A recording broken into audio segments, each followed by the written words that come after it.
Hey y'all! Welcome to my presentation from Jedi to Sith Lord. In this video, I'm going to be looking at adverse childhood experiences. I'm going to provide some background on what they are, why they matter, and then we're going to dive into how the experiences and other important developmental concepts led Anakin Skywalker to become the Sith Lord, Darth Vader. So, adverse childhood experiences, what are they? Why do they matter? Well, they are potentially traumatic events that occur before a child reaches the age of 18. In the original ACE study, it was led by Dr. Felitti and his colleagues in 1998. They sought to kind of try to figure out what types of triggers in childhood could explain the negative mental, physical, and developmental effects that can carry on well into adulthood.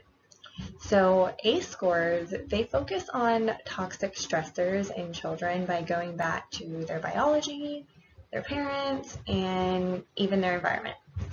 The original study consisted of a sample of a little over 9,000, about 9,500 adults, and they discovered that out of that sample, about 52% of them had a score of 1 or more ACEs, and 6.2% had a score of 4 or more.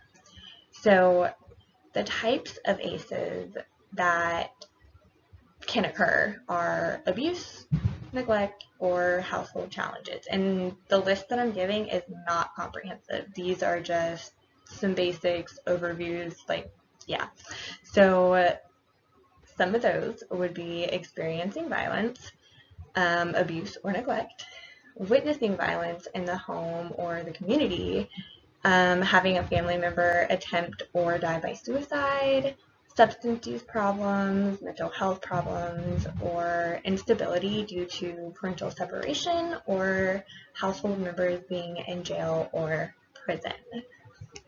So, how do I go to the next slide? Okay, don't laugh at me. There we go. Case study. Case study is over Anakin Skywalker. So let's dive into it. The bulk of what we do know about Anakin's early childhood takes place in the first episode, The Phantom Menace. So he's 9 years old in this episode, and episode 2 takes place 10 years later, and he's 19. So that's why the majority of his ACEs are looked at in this movie, because it occurs before he's 18. So Anakin was a 9-year-old slave on Tatooine. So this planet consisted of awful living conditions. There was crime and violence that was extremely high there, and the physical environment of the planet often placed him and the rest of the inhabitants in the path of frequent natural disasters, such as the incredibly harsh sandstorms. Anakin had a very chaotic and stressful childhood.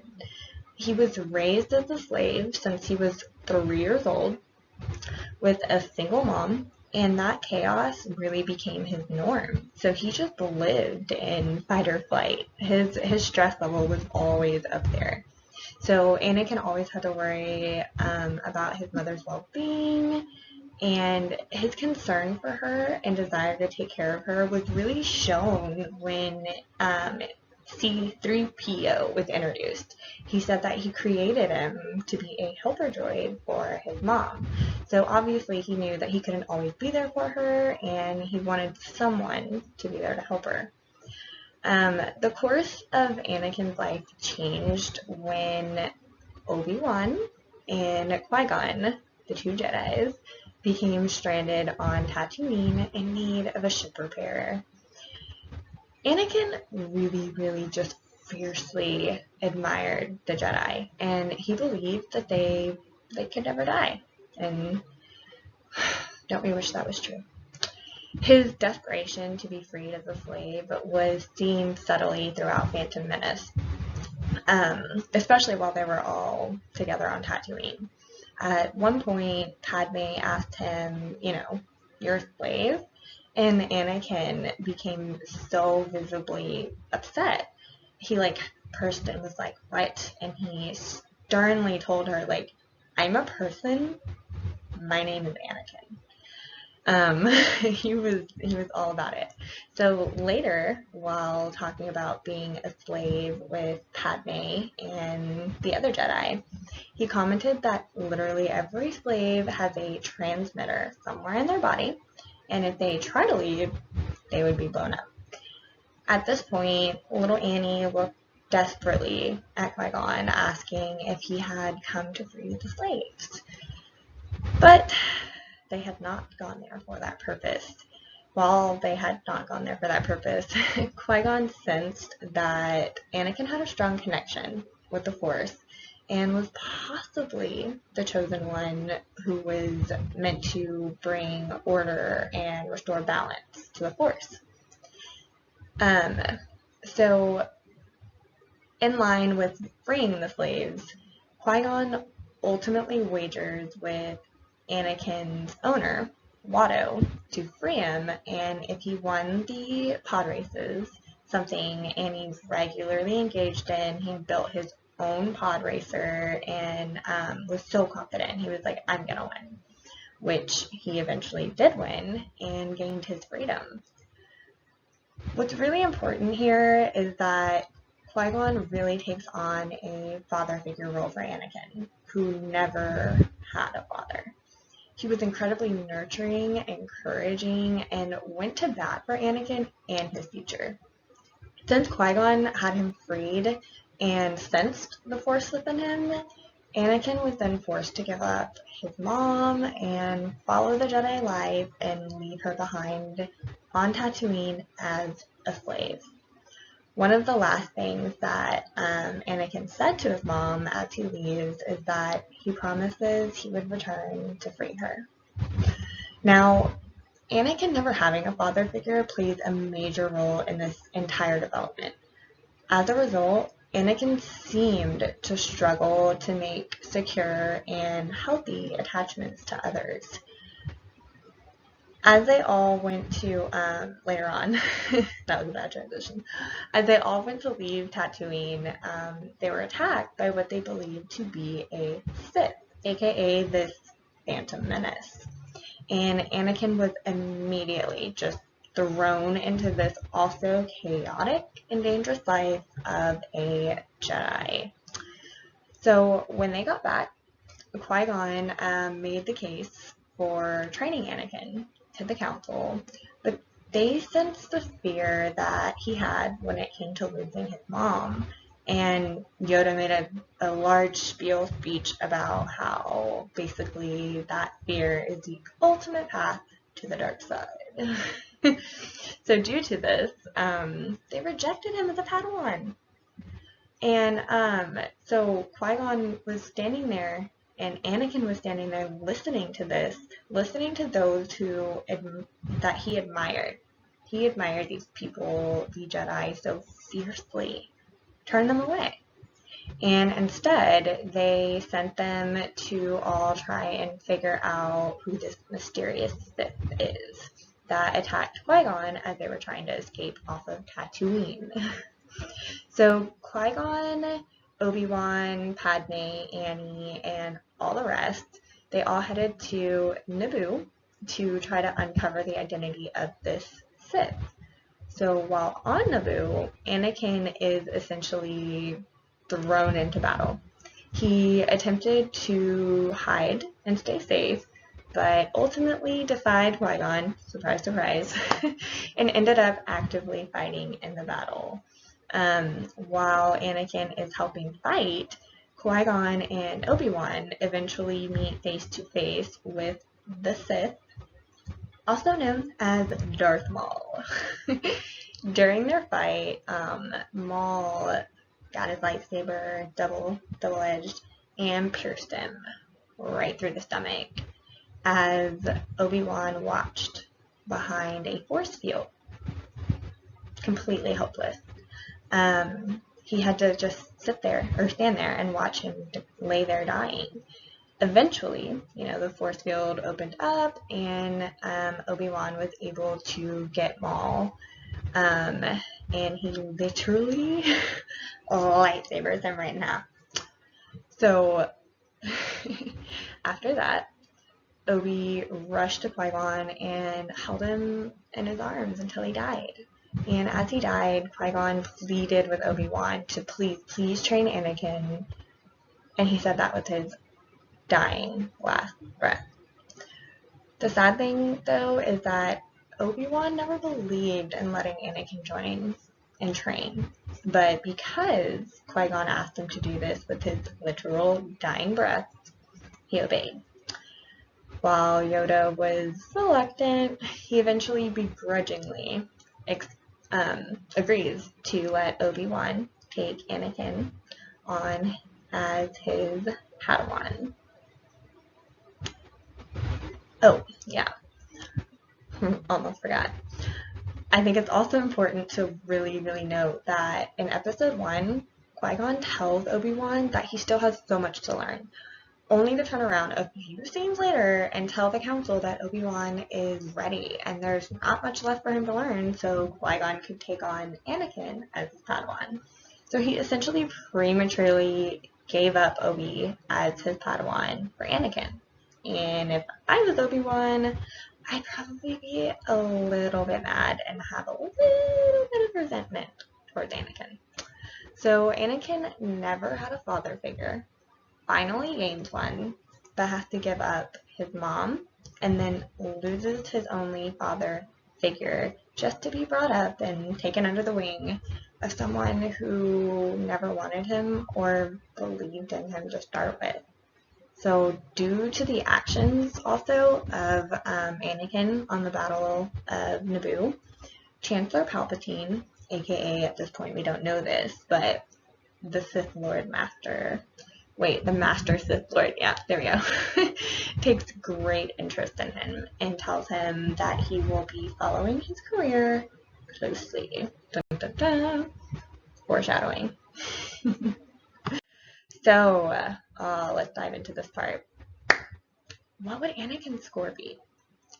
So, at least a 2, I'll say that. However, it is likely that his ACE score was much higher, and likely a 4. Growing up on Tatooine, Anakin lived in a rugged life as a slave. So, on the questionnaire, number 5, did you often feel that you didn't have enough to eat, had to wear dirty clothes, things like that? It's very likely that he often didn't have enough to eat or clean clothes or the protection he really, really needed. And then question 6 asks, were your parents ever separated or divorced? Once again, this is a very unique situation for Anakin because he never actually had a father, right?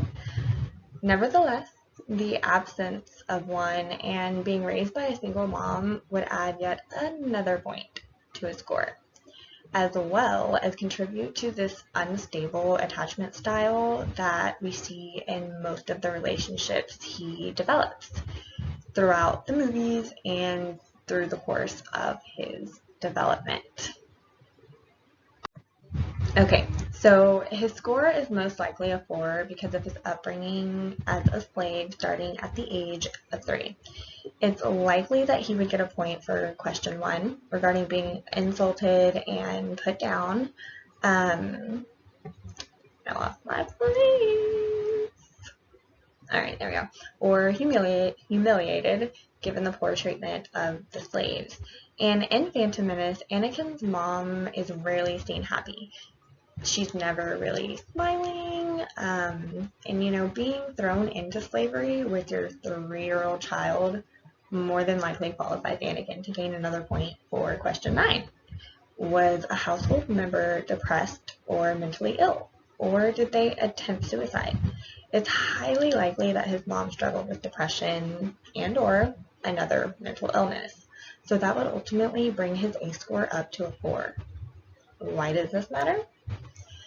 The researchers of the original study found that the participants who had scores of 4 or more had a 4 to 12-fold increase in health risks for things like depression, suicide attempts, and a 2 to 4-fold increase in poor self-reported health. There we go.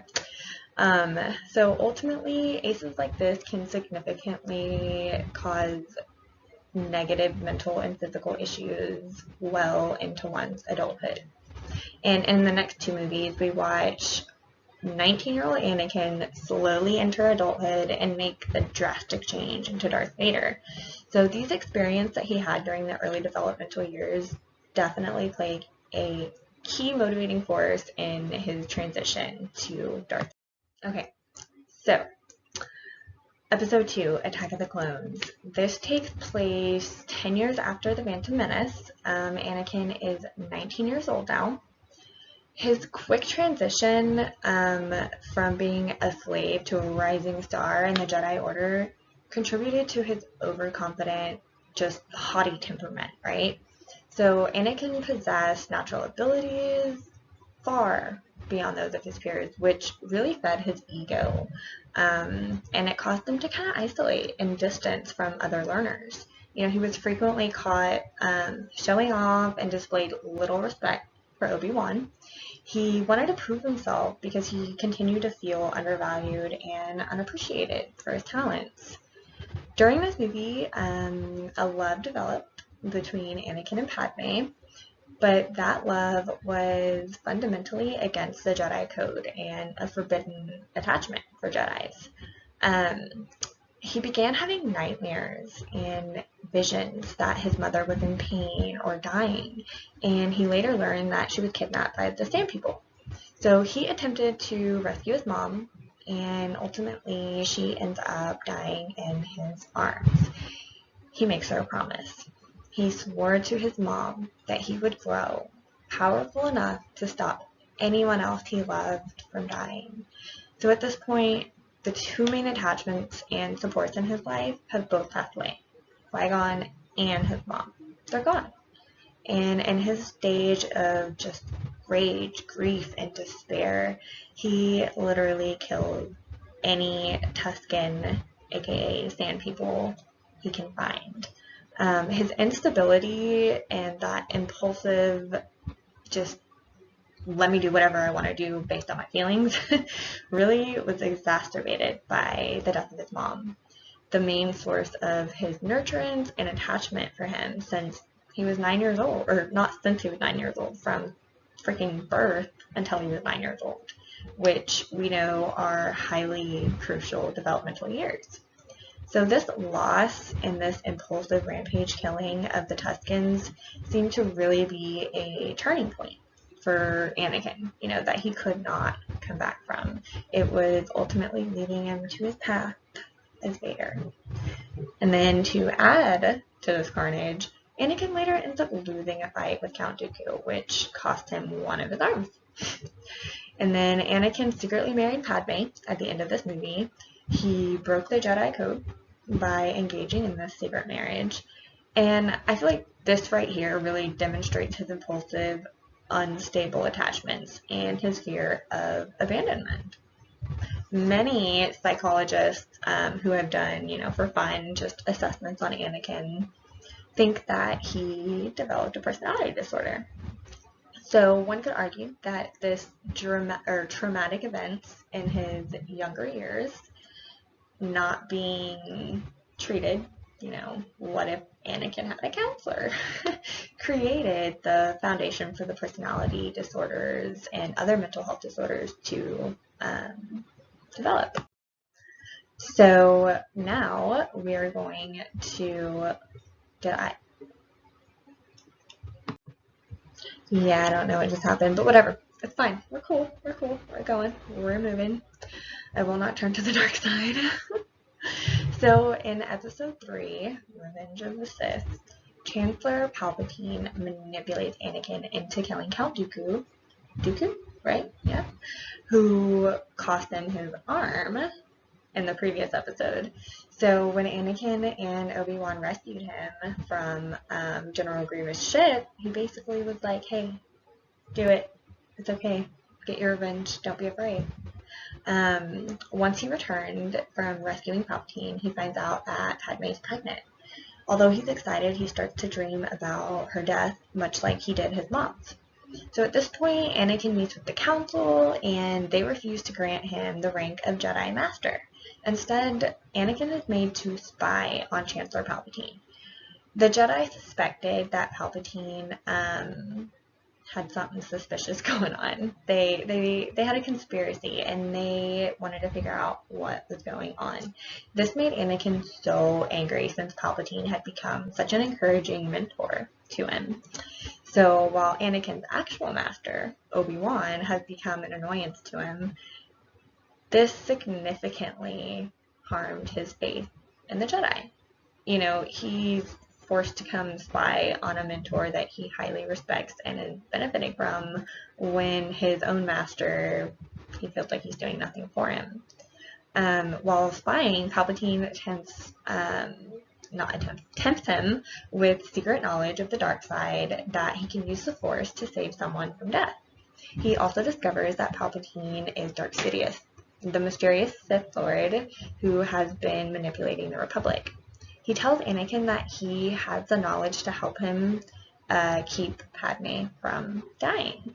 But ultimately, Anakin reports to Mace Windu, but he's conflicted over losing his chance to save his wife. So Windu confronts Palpatine, and as Anakin watched Mace Windu overpower Palpatine, he really feared losing that knowledge that he needed to save Padme. And he ends up cutting off Mace Windu's hand, which allowed Palpatine just enough time to swoop in, and kill Mace. And this is basically the moment in which Anakin pledges himself to Palpatine, who he renames as Darth Vader. So in Episode 3, Order 66 is executed. This was an order meant to kill all remaining Jedi, and Vader, poor Anakin, was sent to kill everyone in the Jedi Temple. So Obi-Wan discovered what Anakin had done, Padme refuses to believe it, and then goes to find him, right? So Obi-Wan follows secretly, and when Vader sees him standing in the ship, he began choking Padme until she lost consciousness. Then Obi-Wan and Anakin fight. Obi-Wan severs both of his legs and his remaining arm, leaving him to burn at the bank of a river of lava.